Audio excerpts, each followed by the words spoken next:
बिस्मिल्लाहिर्रहमानिर्रहीम। अस्सलाम वालेकुम नाज़रीन, मैं अहमद फवाद हूँ और आप मेरा यूट्यूब चैनल देख रहे हैं। अहम खबरों, तजिए और तबसरे के साथ आज की व्लॉग में आपकी खिदमत में हाजिर हुआ हूँ। नाज़रीन, आज के व्लॉग में 3-4 बड़ी इंपॉर्टेंट खबरें हैं जो आपके साथ मैंने शेयर करनी है।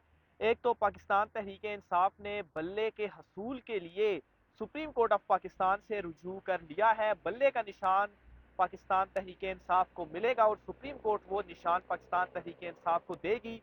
पिटीशन जो दायर हुई है इसमें क्या लिखा गया है, इस पर चीज़ें आपके साथ शेयर करूंगा। ताहयात नाअहली के हवाले से जो case supreme court of Pakistan में चल रहा है, लाइव हियरिंग जो है वो सारा दिन आज चलती रही टीवी चैनल्स के ऊपर। लेकिन इस केस का फैसला क्या है, ताहयात नाअहली जो है वो रहेगी या इसकी मुद्दत 5 साल की होगी। आज की जो मेरी कुछ ऑब्जर्वेशन हैं कमरा अदालत के अंदर, चीफ जस्टिस कादी फायद ईसा साहब ने इस केस का फैसला सुना दिया है और आप हैरान होंगे कि इस केस का क्या फैसला होने जा रहा है। इस पर भी कुछ तफसीलात आपके साथ मैं शेयर करूंगा। पिशावर हाई कोर्ट से आज एक और बड़ी खबर सामने आई है।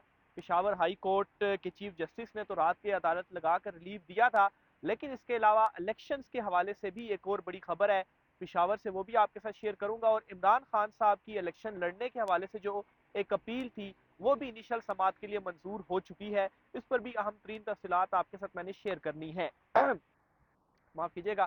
सबसे पहले तो पाकिस्तान तहरीक इंसाफ ने जो दरखास्त सुप्रीम कोर्ट में दायर की है बल्ले के निशान पर, इस ये आपको बताता चलूं, बैरिस्टर गोहर जो है वो आज सुप्रीम कोर्ट ऑफ पाकिस्तान आए थे और आकर उन्होंने यहाँ पर गुफ्तगू भी की मीडिया से पहले और कहा कि वो आज ही दरखास्त दायर करेंगे और फिर उसके बाद उन्होंने वो दरखास्त दायर की सुप्रीम कोर्ट में। और बहुत ही इम्पोर्टेंट और वैलिड नुकता जो बैरिस्टर गोहर ने उस दरखास्त के अंदर उठाया है वो ये है कि पिशावर हाई कोर्ट का जो फैसला है बल्ले का निशान वापस लेने का, वो गैर कानूनी इसलिए है क्योंकि जो एक इंटरम रिलीफ दिया गया था पिशावर हाई कोर्ट के ही सिंगल बेंच की जानिब से, वो एक अबूरी रिलीफ था, यानी कि वो एक आर्जी रिलीफ था।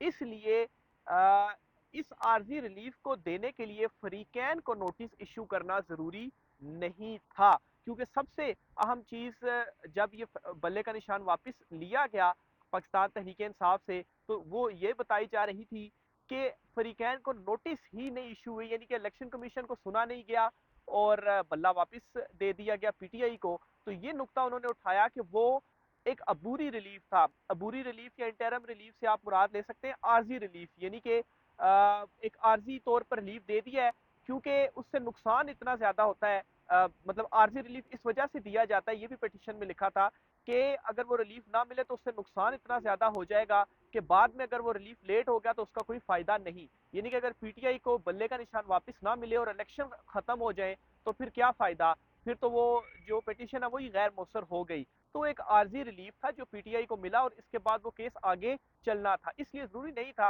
कि फरीकैन को नोटिस हो, इलेक्शन कमीशन को इसमें सुना जाए। तो इसलिए ये जो ऑर्डर है पिशावर हाई कोर्ट, जो 2 रुकनी बेंच था पिशावर हाई कोर्ट का ही, वो गैर कानूनी है, इसे कालादम करार दिया जाए और बल्ले का निशान वापस दिया जाए। ये दरखास्त सुप्रीम कोर्ट ऑफ पाकिस्तान में दायर कर दी है बैरिस्टर गोहर की जानिब से। और मैं आपको ये भी बता दूं, मेरी ये सेंस कह रही है कि पिशावर हाई कोर्ट का ये जो 2 रुकनी बेंच 9 जनवरी को अब बल्ले के निशान पर मजीद समात करेगा, तो पाकिस्तान तहरीक इंसाफ को बल्ला मिलने जा रहा है। और सुप्रीम कोर्ट ऑफ पाकिस्तान में भी ये बड़ा ही इंपॉर्टेंट जो दरखास्त में ये मौकफ अपनाया गया है, जो नुकता उठाया गया है, बड़ी ज़बरदस्त ये दलील है और बड़ी जानदार ये दलील है जिसे सुप्रीम कोर्ट रद्द नहीं कर सकती। अच्छा, ये तो हो गया बल्ले के निशान के हवाले से। दूसरी तरफ नाज़रीन, पिशावर हाई कोर्ट से ही बल्कि उससे पहले आपको बताता चलूँ, इमरान खान साहब के इलेक्शन लड़ने के हवाले से कि वो इलेक्शन लड़ेंगे या नहीं लड़ पाएंगे, उनके कागजात नामजदगी मुस्तरद किए गए थे। इमरान खान साहब ने जो कागजात नामजदगी चैलेंज किए हैं वो उनके समात के लिए मंजूर हो चुके हैं और इलेक्शन ट्रिब्यूनल ने इमरान खान साहब के कागजात नामजदगी मुस्तरद करने के मैटर पर जो नोटिस है वो जारी कर दिया है और जवाब तलब कर लिया गया है कि क्यों इमरान खान साहब के जो नॉमिनेशन पेपर्स हैं वो मुस्तरद किए गए हैं। तो इन दिनों में वैसे ही रिलीफ काफ़ी सारे मिल रहे हैं, बहुत सारे पाकिस्तान तहरीक इंसाफ को इस हद तक रिलीफ मिल चुका है कि उनके नाम के नोटिस होकर जवाब तलबी हो चुकी है और उनकी अपील पर समात हो रही है। और बहुत सारे ऐसे हैं जिनको जिनके कागजात नामजदगी भी मंजूर हो चुके हैं। उनमें शेख रशीद के भी हो चुके हैं। इसके अलावा जो मेजर ताहिर सादिक हैं, उनकी जो दोनों साहबजादियां हैं, उनके भी कागजात नामजदगी एक्सेप्ट हो चुके हैं। इसी तरह पाकिस्तान तहरीक इंसाफ के और बहुत सारे रहनुमा हैं जिनके कागजात नामजदगी एक्सेप्ट हो चुके हैं। तो पहला फेज ये होता है कि नोटिस इशू होकर जवाब तलबी की जाती है और फिर उसके बाद एक्सेप्ट या रिजेक्ट का फैसला होता है। तो पहला मरहला बहुत सारे तो पाकिस्तान तहरीक इंसाफ के रहनुमा मंजूर हो चुके, बहुत सारे अभी पहला मरहला अबूर कर चुके हैं और अब दूसरे मरहले पर हैं। और इमरान खान साहब भी पहला मरहला सक्सेसफुली इलेक्शन ट्रिब्यूनल में उन्होंने अबूर कर लिया है और अब जवाब दिया जाएगा रिटर्निंग अफसर की जानिब से कि उन्होंने क्यों नॉमिनेशन पेपर रिजेक्ट किए थे। इसी के साथ ही पिशावर हाई कोर्ट से ही कागजात नामजदगी के हवाले से एक और बड़ी खबर है और इसमें यह हुआ है जी कि 171 अपीलों पर रिटर्निंग अफसरान को नोटिस जारी कर दिए गए हैं। यानी कि 171 अपीलें पिशावर हाई कोर्ट में आई थी कि इलेक्शन के कागजात नामजदगी मुस्तरद हुए हैं या एक्सेप्ट होने के खिलाफ भी बहुत सारों ने दायर की थी। तो इनके ऊपर भी नोटिस जारी हो गए हैं। अब इनमें एक शेड्यूल तय कर दिया गया क्योंकि 171 बहुत ज़्यादा होती हैं और उस शेड्यूल के मुताबिक रोज़ाना जो है वो 40 अपीलों पर समाअत की जाएगी और इनमें जी असद कैसर, तैमूर असलम झागड़ा, अरबाब शेर अली, तुफैल अंजुम, शहजाद खान तराकई, साजिद नवाज, इनकी अपीलों पर 6 जनवरी को समाअत होगी और देखा जाएगा कि इनके कागजात नामजदगी क्यों रिजेक्ट हुए हैं, ये पूछा जाएगा और कोई ठोस रीज़न तो है नहीं, इसलिए एक्सेप्ट भी होंगे। 7 जनवरी को अली मोहम्मद खान, शानदाना गुलजार, शेर अफजल मरवत, इसके अलावा बुलंद इकबाल और लैला जमान, 7 जनवरी को इनकी अपीलों पर फैसला हो जाएगा और 8 जनवरी को शहरियार अफरीदी, जाहिर अली शाह और 9 जनवरी को कासिम अली शाह की अपील के ऊपर जो समाअत है वो होगी। इसी तरीके से आतिफ खान हो गए, शहराम तराकई हो गए, मुजाहिद अली हो गए, महमूद जान, इफ्तिखार मशवानी, अमीर फरजंद, इनकी अपीलों पर भी जो समाअत है वो होगी और 10 से पहले पहले जो फैसले हैं, जो डिसीजंस हैं, वो आ जाएंगे। तो ये एक और अहम बड़ा फैसला था पाकिस्तान तहरीक इंसाफ के लिए कि इनकी जो 171 अपीलें में ये गए थे, इन पर रिटर्निंग अफसरान को नोटिस हो गए हैं और उनसे जवाब लिया गया है और एक शेड्यूल इस वजह से दिया गया क्योंकि है ही इतनी ज़्यादा तादाद में 171 अपीलें वैसे थोड़ी बहुत आती हैं, लेकिन चूंकि पाकिस्तान तहरीक इंसाफ सबके ही ऑलमोस्ट 90% लोगों के कागजात मुस्तरद हुए हैं, तो इस वजह से ये शेड्यूल पिशावर को देना पड़ा। बहरहाल ये फैसला एक बड़ा फैसला था जो हो चुका है। फिर इसी तरह से अब मैं सुप्रीम कोर्ट की तरफ आता हूँ। अच्छा, यहाँ पर मैं ये भी बताता चलूँ कि बहुत सारे लोग समझते हैं कि सुप्रीम कोर्ट के ये जो मेरा बैकग्राउंड आप देख रहे हैं सुप्रीम कोर्ट की बिल्डिंग का, ये शायद आर्टिफिशियल है। तो मैं इस वक्त सुप्रीम कोर्ट ऑफ पाकिस्तान में ही खड़ा हूँ, ये आर्टिफिशियल बैकग्राउंड नहीं है। ये सुप्रीम कोर्ट के अंदर हम यहाँ पर आते हैं और जो वीलॉग्स वगैरह वो करते हैं। अच्छा, मेरी दूसरी साइड पर आप देख भी रहे होंगे कि ये ग्रीन कपड़ा सा भी लगा हुआ है, ये असल में मेरे लेफ्ट साइड पर जो है वो काम हो रहा है इस साइड पर सुप्रीम कोर्ट की बिल्डिंग में। तो ये कोई फेक बैकग्राउंड नहीं है या आर्टिफिशियल बैकग्राउंड नहीं है, ये ओरिजिनल बिल्डिंग है सुप्रीम कोर्ट की। तो बहरहाल वो एक दोस्त ने हमारे कमेंट किया था तो मैंने सोचा उनको मैं जवाब भी देता चलूँ। अच्छा, यहाँ पर आज जो नाअहली ताहियात नाअहली के हवाले से केस की समाअत हुई है वो आपको बताता चलूँ जी। मोहम्मद इमरान साहब है, उन्होंने ट्वीट किया और वो ट्वीट करके ये लिखते हैं जी कि झूठ बोलने वाला ताहियात नाअहल और अच्छा इसमें उन्होंने सबसे पहले लिखा है क्योंकि मैंने थोड़ी सी उनकी ट्वीट लिखी है। अच्छा, सबसे पहले उन्होंने लिखा है जी कि चीफ जस्टिस काजी फायज ईसा जो हैं वो सुबह से लेकर मुतअद्दिद मरतबा एक ही जो रिमार्क्स है या सवालात वगैरह हैं या जो ऑब्जर्वेशन है उनकी वो दी जा रहे हैं। वो क्या है जी, झूठ बोलने वाला ताहियात नाअहल और बगावत करने वाला 5 साल नाअहल कैसे हो सकता है। यानी कि झूठ बोलना बोलना कोई मसला नहीं है, बेशक बोले, लेकिन वो ताहियात नाअहल उस पर नहीं हो सकता। पार्लियामेंट ने ये तरमीम मर्जी से नहीं की, यानी कि उन्होंने ये कहा कि गन पॉइंट पर तरमीम हुई, तो ये जो तरमीम थी ये मर्जी से नहीं की गई, ये थोपी गई है।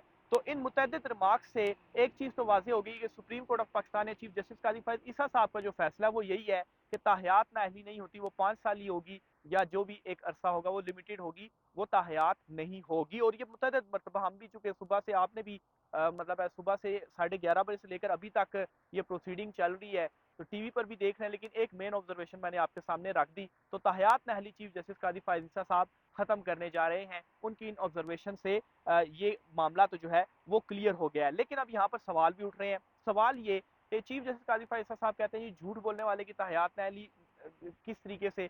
अच्छा, इस पर अगर थोड़ा सा रोशनी डाली जाए तो हमारे जो नबी हैं मोहम्मद सल्लल्लाहु अलैहि वसल्लम, उनके हवाले से एक वाक़या है, मैं थोड़ा सा मफ़हूम या अपने अल्फाज में आपको बताता हूँ कि उनके पास एक शख्स आया और उसमें कुछ बुराइयां थी, झूठ बोलना, शराब पीना या ज़ना करना। तो उसने जब आपसे ये पूछा कि वो कौन सी कोई एक आदत छोड़ सकता है तो कौन सी वो एक आदत छोड़ दे, तो आप सल्लल्लाहु अलैहि वसल्लम ने फरमाया कि झूठ बोलना जो है वो छोड़ दें।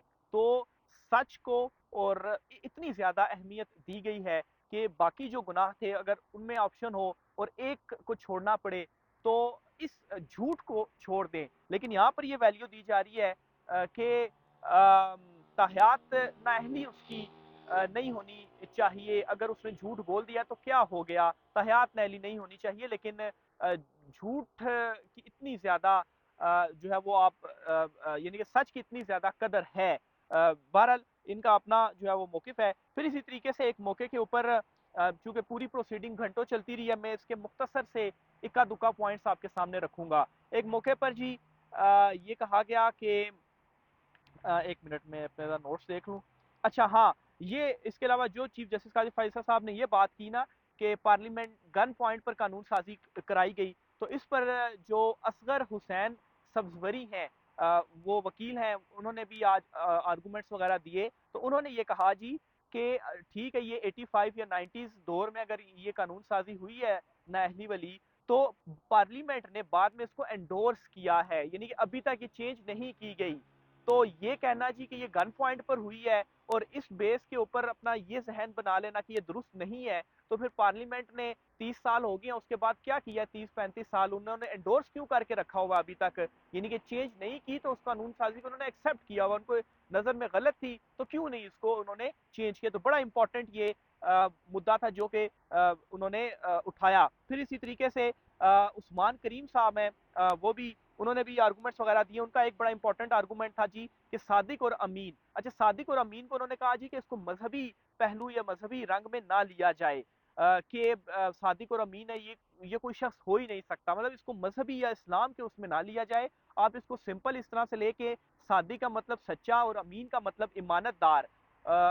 और इसकी उन्होंने रीजन ये बयान की क्योंकि ये सिर्फ पार्लियामेंटेरियंस पर नहीं बल्कि जो काफिर है वो भी उसके ऊपर भी ये लागू होता है, और एक काफिर भी सच्चा और अमानतदार हो सकता है। लेकिन अगर आप इस्लाम के उसमें लेंगे तो फिर तो जाहिर सी बात है कोई भी नहीं हो सकता, वो भी नहीं हो सकता। जो चीफ जस्टिस काजी फायजा साहब ने भी इस हवाले से रिमार्क्स वगैरह ऑब्जर्वेशन दी थी। लेकिन इससे सिर्फ आप एक जनरल पब्लिक के हवाले से आप चीजें लें, सच्चा एक पार्लियामेंटेरियंस को सच्चा नहीं होना चाहिए क्या, या उसको अमानतदार नहीं होना चाहिए, बस आप सिंपल सा इसका मतलब ये लें, बाकी चीजों में जाने की जरूरत ही नहीं है। तो इस तरह से लिया जाए तो बिल्कुल होना चाहिए। तो अगर कोई सादिक और अमीन नहीं है इस मानों में तो बिल्कुल उसकी जो नाअहली है वो बनती है।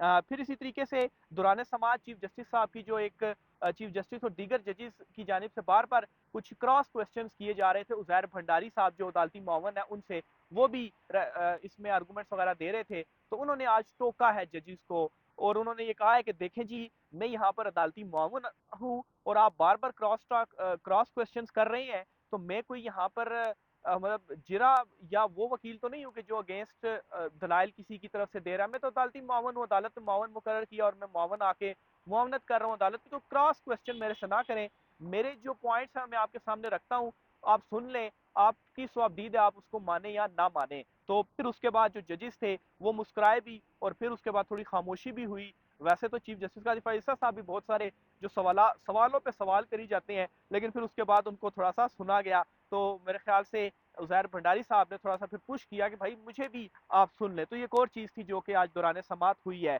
फिर इसी तरीके से ये कहा गया जी कि जो ट्रिब्यूनल्स हैं, यानी कि सुप्रीम कोर्ट ऑफ पाकिस्तान को डायरेक्ट ये इख्तियार नहीं है कि वो 62(1)(f जो है वो इस्तेमाल करे और ताहयात और नाअहल कर दे। ये असल में ऐसा होना चाहिए था जी कि ये ट्रिब्यूनल के पास जाने चाहिए और वो रेफर करे। अगर वो रेफर करते हैं तो फिर सुप्रीम कोर्ट ऑफ पाकिस्तान इससे यूज कर सकती है, डायरेक्ट नहीं कर सकती। तो इसमें जी उजैर भंडारी साहब ने ये फिर नुक्ता उठाया कि अगर ट्रिब्यूनल के पास मामला जाए तो ट्रिब्यूनल के पास क्या इतने इनफ सबूत या इतनी इनफ चीजें होंगी सामने कि वो उस बेस पर मामले को रेफर करेंगे। वो तो जाहिर सी बात है, ट्रिब्यूनल से तो जल्दी फिर फैसला करना, वो सारी चीजों को तो नहीं देख सकते। तो बहरहाल ये कुछ इंपॉर्टेंट चीजें थी जो मैंने ऑब्जर्व की आज कमरा अदालत में, जो कि हुई हैं। फिर इसी तरह से आखिरी खबर भी आपके साथ शेयर करता चलूँ, वो ये है जी कि नैब रेफरेंस में 10 साल नाअहली को बहाल कर दिया गया है। पहले उसे 5 साल किया गया था और अब उसे वापस 10 साल मुद्दत जो है वो बहाल की गई है इस्लामाबाद हाई कोर्ट की जानिब से। इससे क्या हुआ है कि फाइक अली जमाली जो है, जो कि नून लीग के टिकट पर ही बलूचिस्तान से उन्हें टिकट मिला था, उनकी वो चूंकि केस में नाअहल हुए थे तो उनकी नाअहली वापस बहाल हो गई है। तो नून लीग का अपना ही जो सत्यानाश है वो इसमें हुआ है कि उनको इसमें जो नुकसान है वो हुआ है। तो बहरहाल ये कुछ आज की अहम तरीन तफसीलात थी। मैं देख लूँ थोड़े नोट्स में से कोई चीज़ जो है वो रहती तो नहीं है।